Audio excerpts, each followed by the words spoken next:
आज की क्लास है आपकी बॉटनी, और बॉटनी में आपका वनस्पति विज्ञान।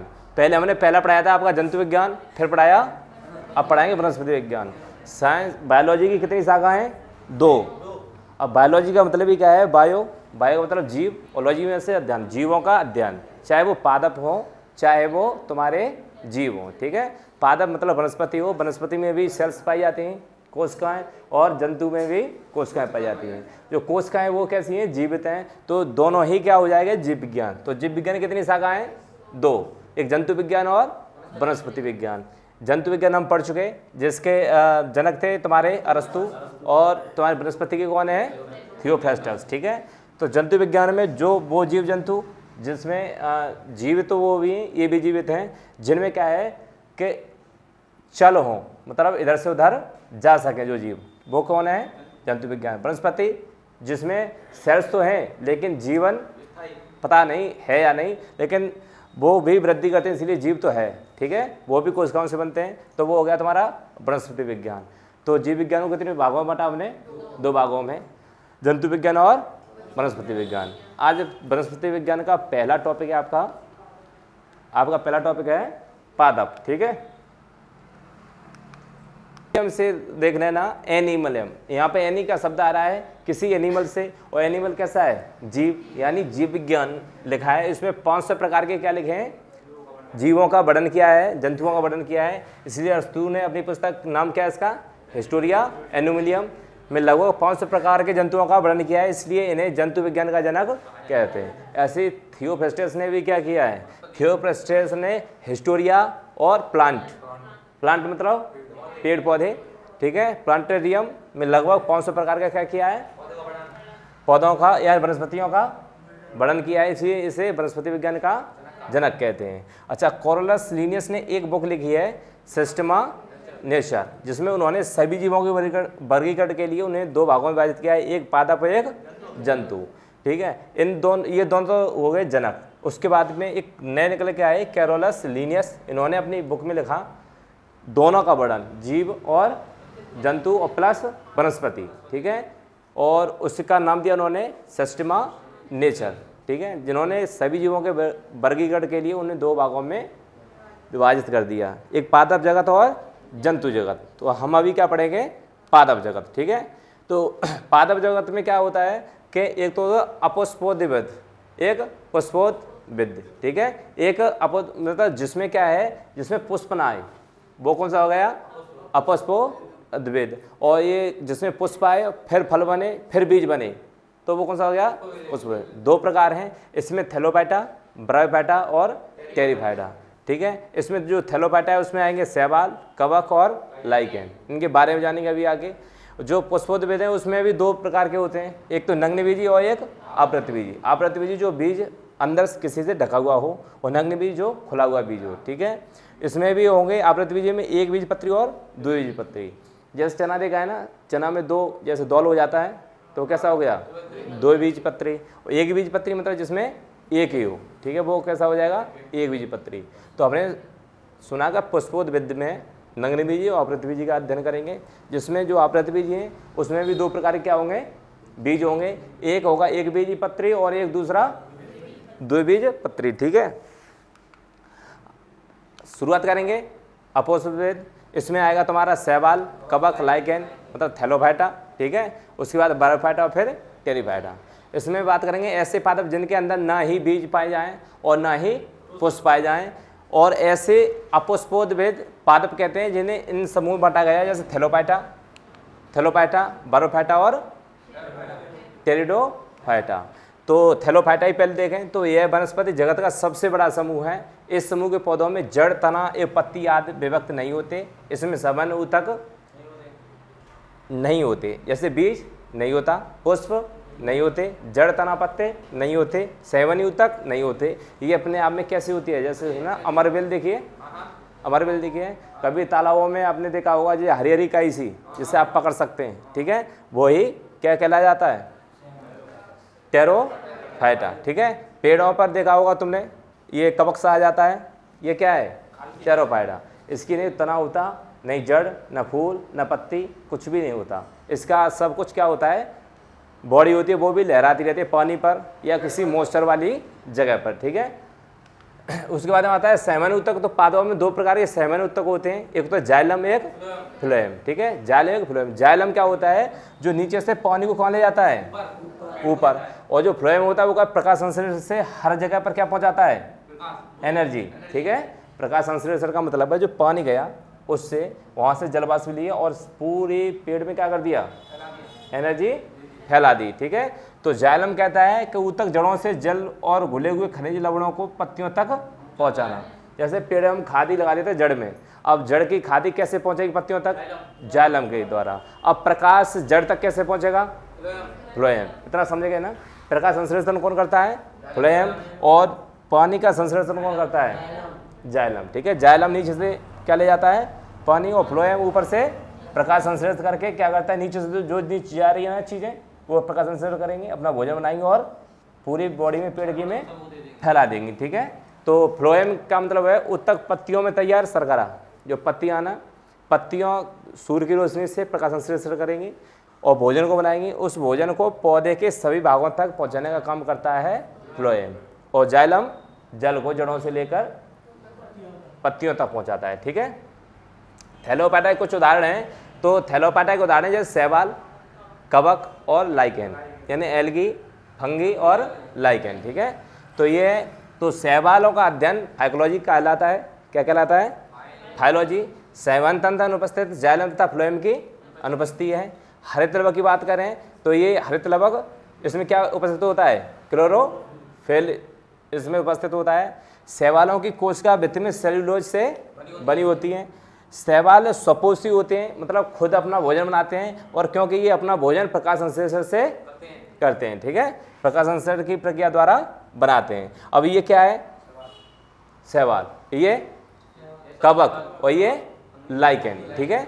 ये तीनों हैं, ये शैवाल, कवक और लाइकेन। लाइकेन जैसे ऐसा होता है, तैरता रहता है पानी के ऊपर, पानी के नीचे, ठीक है। जैसे पक्की ज़मीन हो ना, पक्की ज़मीन, जो अपनी टंकी देखी होगी, टंकी में पानी डाल दो तो उसमें क्या हो जाएगा, लाइकेन जब हो जाएगा। अब ऐसे ही जो आपका पानी के ऊपर जो ऊपर आ जाता है, जैसे हम तुम काई बोलते हैं अपनी देसी भाषा में, उसे क्या बोलते हैं, कवक। और जैसे शैवाल है, शैवाल क्या होता है, समुद्र में, गहरे समुद्रों में पाया जाता है, तो वो क्या होता है, शैवाल, ठीक है। तो तीनों को प्रैक्टिकली देख लीजिए, समझ में आ रहे हैं ना तीनों, ठीक है। आगे बढ़े। फिर आता है थैलोपाइटा। थैलोपाइटा देखो शैवाल जलीय पादप होते हैं तथा ये समुद्री तथा साधारण दोनों प्रकार के जल में पाए जाते हैं। कभी कभी जो आलसी भालू होता है, ये डांस कर रहा है, ये आलसी नहीं है, मतलब भालू के शरीर पर क्या होते हैं, बाल होते हैं। अब इनके बारिश वारिश हो जाए, ये आलसी हैं, नहीं खुजा रहे थे बॉडी को, अपना बैठे हैं पेड़ पे, तो इनके जो शरीर है ना, उन बालों में क्या हो जाता है, हरा शैवाल हो जाता है। क्या हो जाता है, हरा शैवाल हो जाता है। तो स्लॉथ बियर यानी आलसी भालू पर भी ये पाया जाता है, क्या, शैवाल। तो ये क्या है, उनके बॉडी पर जो बाल होते हैं उनमें हरिहरी काई सी आ जाती है। जैसे भीग गया बालू और भालू बैठा है, फिर थोड़ा सूख पाया, फिर भीग गया बालू, तो उसके बालों पे क्या पाया जाता है, बालू, वो शैवाल। तो शैवालों का उपयोग भी किया जाता है। तो शैवालों का उपयोग कई प्रकार की दवाइयों में किया जाता है। जो अंतरिक्ष में लोग जाते हैं वो अपने खाने पीने के लिए शैवालों की गोली ले जाते हैं, क्योंकि शैवाल की गोली में क्या है, प्रोटीन और ये चीज़ें अधिक मात्रा में होती हैं, ठीक है। तो ये ऑक्सीजन प्रदान करते हैं, भोजन के रूप में प्रोटीन युक्त के काम करते हैं। सबसे ज़्यादा प्रोटीन युक्त शैवाल यानी कौन सा वाला होता है, क्लोरेला। तो ये बेगा कंपनी की क्लोरेला क्या है, दवाई है। इसमें प्रोटीन के लिए जैसे डॉक्टर रिकमेंड करते हैं आप क्लोरेला ले लो, तो क्लोरेला को क्या बोलते हैं हम, शैवाल। तो एक अलग प्रकार का होता है शैवाल, उसे बोलते हैं क्लोरेला, ठीक है। ये ऐसी पत्तियाँ होती हैं, इसे पीसेंगे, पीस करके क्या बनाएंगे, इसमें चूरन बनाएंगे, चूरन बना करके उसमें गोली बना देंगे, ठीक है। तो क्लोरेला नामक शैवाल को अंतरिक्ष यान के केबिन के हौज में उगाकर अंतरिक्ष यात्री को प्रोटीन युक्त भोजन, जल और ऑक्सीजन प्राप्त हो सकती है। देखो वहाँ पर इतना सामान ले जाएंगे, खुद के जगह तो होती नहीं खुद को रहने के लिए, तो वो ले जाते हैं वहाँ पर अंतरिक्ष में। तो अंतरिक्ष में वो अपनी ऐसी ठंडी सी जगह, क्योंकि वहाँ प्रकाश संश्लेषण तो है नहीं, तो वहाँ पर क्या उगा लेते हैं, अपना क्लोरेला नामक का शैवाल, ठीक है। उससे अपना खाने के लिए अपने प्रोटीन और ये सब कुछ उससे लेते रहते हैं, ठीक है। सबसे ज़्यादा प्रोटीन होता है तुम्हारा शैवाल में, ठीक है। तो इसका चूर्ण बनाएंगे, चूर्ण बना के गोलियाँ फिर मार्केट में उतार दी जाती हैं, ठीक है, जिसमें प्रोटीन की जल्दी से पूर्ति करने के लिए, ठीक है। तो शैवालों के प्रकार 4 प्रकार के शैवाल होते हैं, एक हरा शैवाल, ठीक है, और एक लाल शैवाल, और एक भूरा शैवाल जिसे ब्राउन शैवाल बोलते हैं, और एक नील हरित शैवाल। ये नील हरित शैवाल मतलब जो काई पानी पर ऐसे हाथ डालो ऊपर हाथ में आ जाए, वो क्या है? नील हरित, मतलब नीला और हरा सा होता है वो वाला। तो जो ये वाला शैवाल है इसमें क्लोरोफिल के कारण इसका हरा रंग होता है, ये इसका फाइकोजेनेथिन के कारण इसका लाल होता है, और ब्राउन होता है जो भूरा वो फिकोजेनेथिन के कारण होता है, और जो ऊपर लास्ट वाला दिख रहा है नील हरित उसमें फाइकोसाइनिन के कारण इसमें क्या होता है? इसका कलर नीला हरा होता है, ठीक है। तो शैवाल कितने प्रकार हैं? 4। शैवाल कौन से वर्ग में आता है? थैलोफाइटा। किस में आता है? थैलोफाइटा में, ठीक है। और कवक की बात करें थैलोफाइटा में कवक भी आता है, और कवक एक मशरूम जो आता है वो भी कवक का ही प्रकार है। जैसे मैंने अभी कोरेला बताया था, क्लोरेला, क्या बताया था अभी? क्लोरेला। क्लोरेला भी किसका प्रकार है? शैवाल में सबसे अच्छा जिसे हम खा सकते हैं वो क्या है? क्लोरेला, ठीक है। ऐसे ही तुम्हारा कवक में आएगा तो कवक में सबसे अच्छा क्या आ जाएगा तुम्हारा? मशरूम, है ना। ये भी क्या है? कवक है, शैवाल है? कवक। तो मशरूम क्या है? कवक है। तो इसके अध्ययन को हम कवक विज्ञान यानी माइकोलॉजी कहते हैं। मशरूम क्या है? कवक है। कवक में संचित भोजन ग्लाइकोजन के रूप में रहता है। किसके रूप में रहता है? ग्लाइकोजन, ग्लूकोज, ग्लाइकोजन, ये सब क्या है? हमारे शरीर के लिए तत्व हैं। इनकी कोशिका भित्ति यानी काइटिन की बनी होती है, यानी काइटिन की बनी होती हैं। अब इसकी कोशिका भित्ति किसकी बनी होती है? काइटिन की। हमारी कोशिका भित्ति भी किसकी बनी होती है? काइटिन की। सैक्रोमाइसिस नामक कवक डबल रोटी के निर्माण में प्रयोग किया जाता है। सैक्रोमाइसिस नामक का कवक किसके में? डबल रोटी बनाने में। और डबल रोटी ऐसे ही थोड़ी भूल जाती इतनी मैदा, उसमें क्या मिलाया जाता है? कौन सा वाला कवक? सैक्रोमाइटिस बोलते हैं, सैक्रीन, ठीक है। हाँ, सैक्रोमाइटिस किसमें मिला दिया जाता है? डबल रोटी में। तो डबल रोटी कैसे हो जाती है? फूल जाती है। ये वाला कौन सा कवक है हमारा? मशरूम। मशरूम 2 प्रकार की होती हैं, ठीक है, और कुछ मशरूम में जहरीली भी होती हैं, ठीक है। इनके भी प्रकार होते हैं। कुकुरमुत्ता जो होता है, हम कुकुरमुत्ता बोलते हैं, वो भी क्या होती है? मशरूम, लेकिन कैसी होती है? जहरीली, खाने योग्य नहीं होती। खाने योग्य कैसी होती है? ये वाली, ठीक है, मशरूम। मशरूम पहले किसी ने देखी है? देखी तो होगी, हाँ, तो ठीक है, आ गया। ये वाली जो मशरूम है, ये वाली कौन सी मशरूम है? सैक्रोमाइसिस। ये कौन सी है? सैक्रोमाइसिस। इससे क्या करेंगे हम? डबल रोटी में प्रयोग लेंगे। इसका किस में लेंगे? डबल रोटी के प्रयोग में लेंगे, डबल रोटी को थोड़ा स्पंजी बनाने के लिए, ठीक है। थैलोफाइटा में एक तीसरा आता है लाइकेन। पहला हमने पढ़ा था शैवाल, शैवाल में सबसे अच्छा क्या था? यूकेरेला। फिर पढ़ा हमने कवक, और कवक में सबसे अच्छा क्या था? हाँ, उसमें डबल रोटी और दूसरी मशरूम, ठीक है। और तीसरा आता है हमारा कौन सा? लाइकेन। तो लाइकेन देखो, जो पेड़ होंगे, पेड़ की पिंडी में देखा होगा ऐसे कुछ निकल आता है। अभी और दिखा दूं तुम्हें, इस टाइप का निकल आता है, देखा है कभी पेड़ों में ऐसा? इसमें ये क्या होता है? लाइकेन, ठीक है। तो लाइकेन यह कवक तथा शैवाल दोनों से मिलकर बनती है। कवक और शैवाल की दोनों के बीच की कड़ी क्या है? लाइकेन, ठीक है। तो इसमें कवक तथा शैवालों का संबंध परस्पर सहजीवी जैसा होता है। कवक जल, खनिज, लवण, विटामिन आदि शैवाल को देता है, और शैवाल प्रकाश संश्लेषण की क्रिया द्वारा कार्बोहाइड्रेट का निर्माण करके कवक को देता है। और कवक के शैवाल के बीच इस तरह के सहजीवी संबंध को हेलोटिज्म कहते हैं। कुल मिला के ये है कि प्रकाश संश्लेषण और एनर्जी, और उसके बाद में तुम्हारी जो प्रकाश संश्लेषण वगैरह ये सब कौन करता है? शैवाल करता है। ऐसे कवक क्या करता है? वो भी प्रकाश संश्लेषण करता है। अब इन दोनों के बीच की कड़ी क्या है?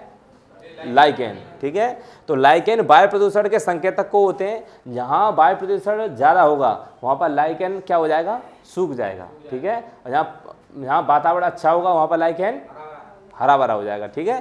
तो प्रदूषण अधिक होता है वहाँ पर लाइकेन नहीं उगते हैं। पेड़ों की छालों पर उगने वाले लाइकेन को कार्टिकॉल्स यानी खाली चट्टानों पर उगने वाले लाइकेन को सेक्सिकॉल्स कहते हैं। मतलब खाली चट्टान जो पत्थर है ना, पत्थर वगैरह, वहाँ पर सेक्सिकॉल्स, और जिस पे पेड़ पे उगे उन्हें कॉर्टिकॉल्स, ठीक है। हैं दोनों क्या? लाइकेन, हैं दोनों क्या? लाइकेन। लेकिन किसका भाग है? थैलोफाइटा। किसका भाग है? थैलोफाइटा। जैसे मैंने पीछे भाग बताए थे आपके, ये वाले अपुष्पोद्भिद में थैलोफाइटा, थैलोफाइटा हमने पहले शैवाल पढ़ा। शैवाल में हमारा क्या क्या था? शैवाल में हमारा क्या था? कोरेला अच्छा था। कवक में हमारा मशरूम निकल के आया, और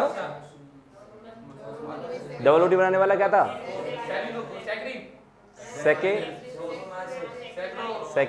सेक्रेमाइज, ठीक है। लाइकेन में सबसे निकल के आया था दो प्रकार के, एक पत्थर में उगने वाला था, एक पेड़ों पर उगने वाला था, कार्टिकोलस और एक सेक्सिकोलस, ठीक है। अब हो गया, बाद में आती है अब बायोफाइटा, फिर टेरिडोफाइटा, उसके बाद में क्या पढ़ेंगे हम? पुष्पोद्भिद, ठीक है।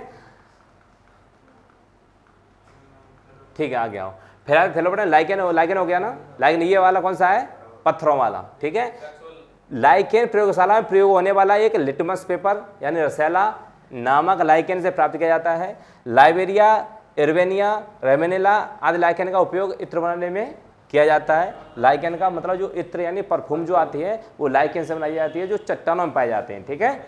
उसके बाद में परमेलिया सक्सलिन का उपयोग मिर्गी की दवा के बनाने में किया जाता है। कुल मिला के जो पेड़ों पर जो लाइकेन उपजता है उसको मिर्गी की, जिसको मिर्गी आती है ना, उनकी दवाई बनाने के लिए इसका प्रयोग किया जाता है, ठीक है। अब पेड़ से छुटा के खवा देना, जिसको मिर्गी आए ना उसे पेड़ों से निकाल के खवा देना, ठीक है। ऐसे मत खवा देना, कुछ पड़ता वड़ता होगा इनमें, ठीक है। ये है तुम्हारा पत्थरों वाला, ठीक है, लाइकेन जिससे परफ्यूम वगैरह बनती है, ठीक है। अब आता है बायोफाइटा। पहले हमने थैलोफाइटा पढ़ लिया, अब क्या है? ब्रायोफाइटा। यह सबसे सरल स्थलीय पौधे का क्या है? समूह है। इस प्रभाव में लगभग 25,000 जातियां सम्मिलित की जाती हैं, इसलिए इनके नाम नहीं गिन पाए, इसलिए हमने डायरेक्ट क्या बोल दिया इसका? ब्रायोफाइटा। थैलोफाइटा में हमने 3 गिन लिए, शैवाल, कवक और लाइकेन। ब्रायोफाइटा में हमने 25,000 नस्लें, तो हमने इसे नहीं गिना, ठीक है। लेकिन फिर भी इसमें सामान्य उत्तक अर्थात जाइलम में फ्लोएम का पूर्णतः अभाव होता है। मतलब क्या है? नहीं तो जाइलम होता है इसमें, नहीं फ्लोएम होता है। मतलब ये क्या है? प्रकाश संश्लेषण नहीं करता, ठीक है, प्रकाश संश्लेषण नहीं करता। बीज होते हैं इसमें? नहीं। पुष्प नहीं। जड़, तना, पत्ते अविकसित होते हैं, और सामान्य ऊतक नहीं होते, ठीक है। इन्हें उभयचारी पादप भी कहते हैं, क्योंकि यह पादप जल तथा थल में दोनों में उगते हैं। तो जल तथा भूमि दोनों में उग सकते हैं। उदाहरण के लिए मोसेस और हार्नवर्ट, मोसेस और हार्नवर्ट, ठीक है, मोसेस और हार्नवर्ट। लिवरवर्ट भी बोल देते हैं इसे, इंग्लिश में लिवरवर्ट बोलते हैं, लेकिन हिंदी में हार्नवर्ट भी बोल सकते हैं, ठीक है। यह तुम्हारा हार्नवर्ट, वो वाला मोसेस और अब जो जैसे देखे ना, कभी नैनी सी घास उपज आती है, बहुत नैनी सी घास उपज आती है, वो घास नहीं होती, एक्चुअली में होता क्या है? ब्रायोफाइटा। क्या होता है? ब्रायोफाइटा। देख सकते हो ये वाली ऐसी घास ही हो जाती है पत्थरों पर और उस पर, तो ये कौन सी है? ब्रायोफाइटा, ठीक है, वो उपज रही है, देख सकते हो। तो ब्रायोफाइटा में पौधे राइजोड यानी झूठी जड़ें के द्वारा मिट्टी से जुड़े होते हैं। स्पेगनम नामक मॉस अपने स्वयं के भार से 18 गुना अधिक पानी सोखने की क्षमता रखता है। अपना भार जैसे उसका 10 ग्राम है, तो 18 गुना यानी 180 ग्राम पानी को सोख लेगा, ठीक है। तो इसलिए माली इसका उपयोग पौधों को एक स्थान से दूसरे स्थान पर ले जाते समय सूखने से बचाने के लिए करता है। जैसे पेड़ लिया, पेड़ के नीचे ये जड़ लगा दी, ये वाली किसकी? ब्रायोफाइटा की। तो ये इसके अंदर क्या रहता है? पानी, तो जड़ों को सूखने नहीं देगा, तो पेड़ को स्थानांतरण करने के लिए इसका प्रयोग किया जाता है। स्पेगनम मॉस का प्रयोग एंटीसेप्टिक के रूप में भी किया जाता है। एंटीसेप्टिक जो दवाइयाँ होती हैं उनमें भी इसका क्या होता है? प्रयोग होता है। तभी तो कहते हैं समुद्र में सबसे ज़्यादा क्या निकलती हैं? हमारी दवाइयाँ निकलती हैं, ठीक है, क्योंकि ये सब चीज़ समुद्री तो हैं। अब आता है टेरिफाइटा। बायोफाइटा हो गया, 25,000 किस्में थी इसमें। अब कौन सा आ गया? टेरिडोफाइटा।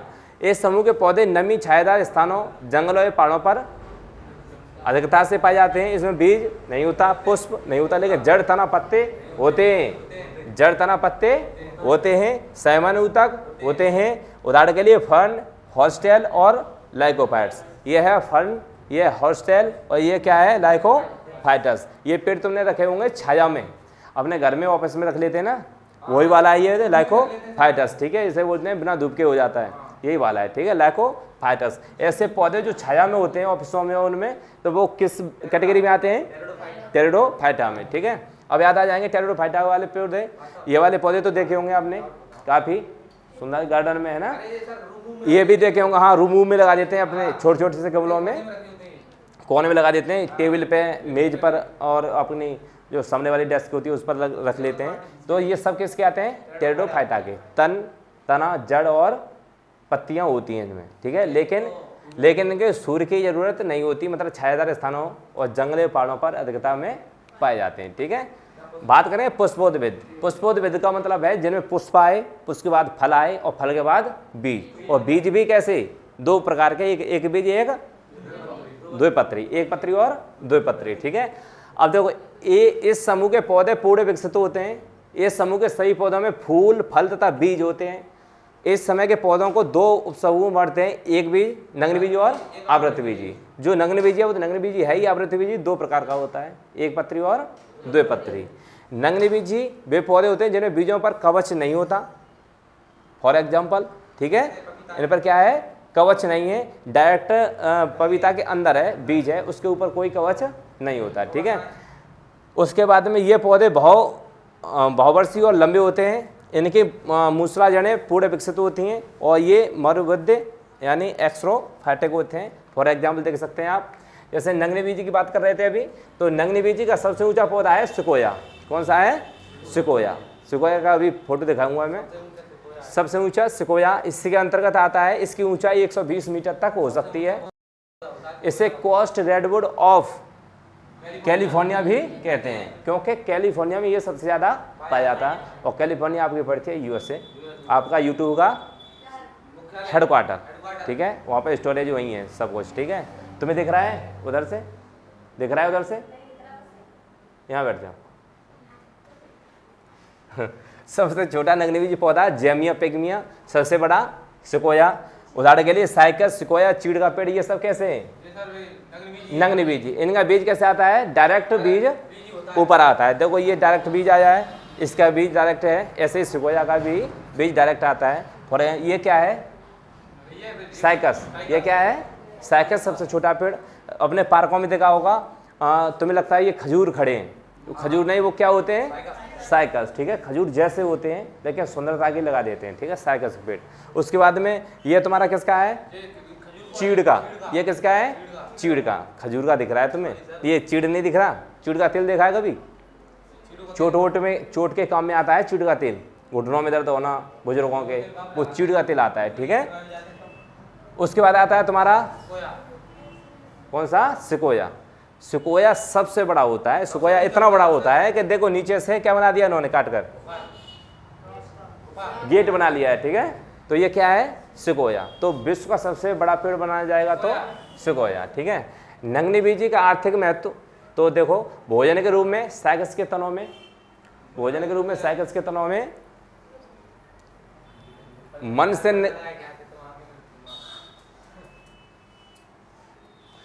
खाने वाले साबूदाना बनाया जाता है, इसलिए साइकस को सागो पाम भी कहते हैं। जो साइकस का पेड़ है उससे जो दूध निकलता है ना, साइकस के पेड़ से दूध, उससे बनाया जाता है तुम्हारा साबूदाना, ठीक है।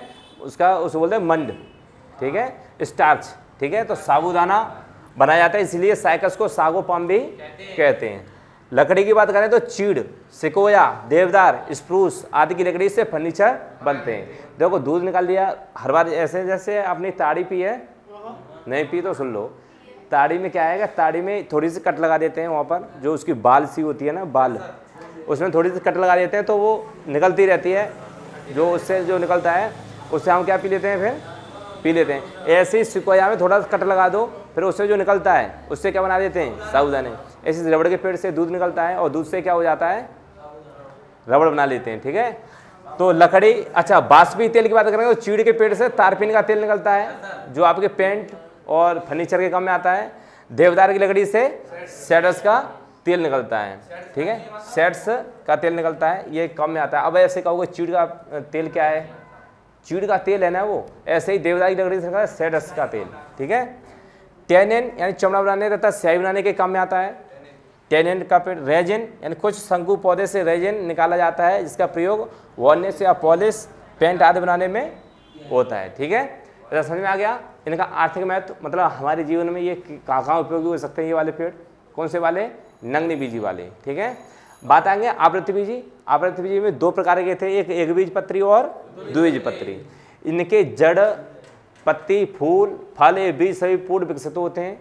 सबसे पहले आएगा इसमें फूल, फूल के बाद बनेगा फल, फल के बाद फिर बीज, और बीज भी एक बीज होगा या फिर द्विबीजपत्री होगा।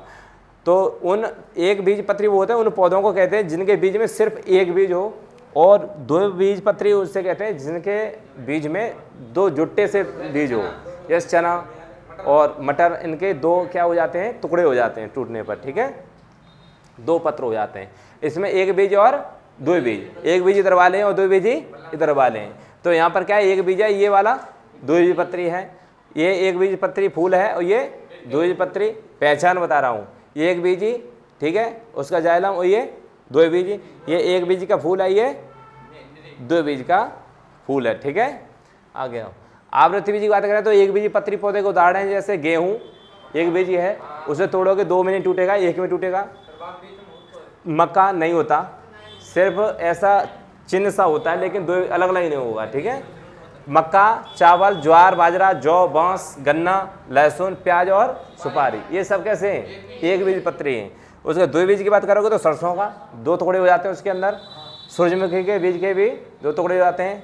ज़्यादातर कैसे हो, तिलहन, ठीक है, मूली, सलजम, सेब, संतरा, नींबू आदि, ठीक है। आदि का मतलब बहुत सारे हैं, ठीक है, जिनके 2 टुकड़े हो जाएं वो द्विबीज, ठीक है। एक बीज पत्री, ठीक है, एक बीज पत्री की कैसी जड़ें होती हैं और द्विबीज पत्री की जड़ें कैसी होती हैं। तो मूसलाकार जड़ें जिसकी होगी वो कैसे हो गई, द्विबीज पत्री, और जिसकी जड़ें संरचनात्मक होगी वो एक बीज पत्री, ठीक है।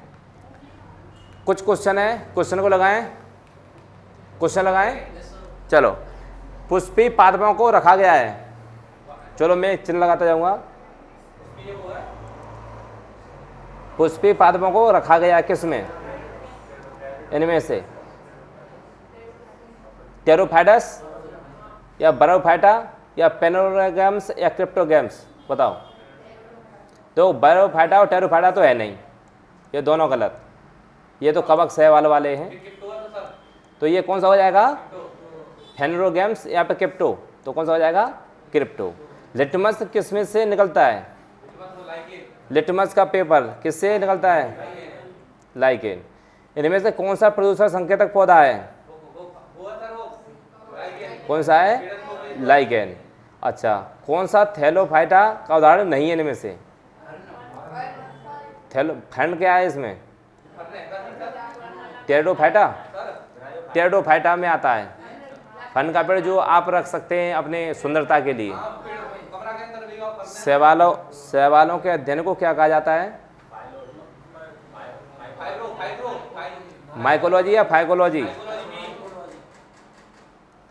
अच्छा, कौन सा शैवाल प्रोटीन से भरपूर होता है और अंतरिक्ष यात्रियों द्वारा भोजन के पूरक के रूप में प्रयोग होता है, कौन सा हो जाता है, क्लोरेला, ठीक है। और कौन सा हो जाएगा,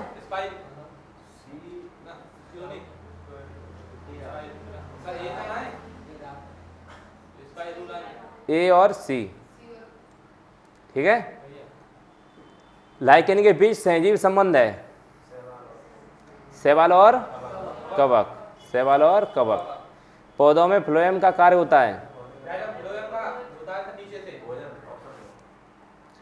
पौधों में फ्लोएम का कार्य क्या होता है, पहले चरण, मतलब जड़ों से या फिर पत्तियों से अन्य भागों भोजन का परिवहन करना, ठीक है।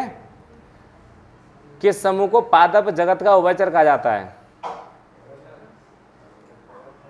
किसे कहा जाता है, टेरिडोफाइटा। जल में भी थल में भी, गलत या सही है, ये कौन सा है, गलत,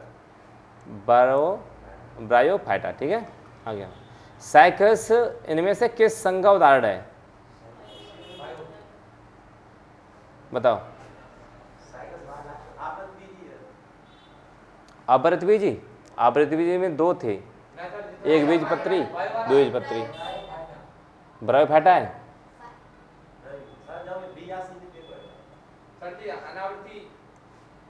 अनावृत बीजी, ठीक है। एक इसमें से एक बीज पत्री पौधा है इनमें से, लहसुन। एक द्विबीजपत्री पौधा में से सूरजमुखी।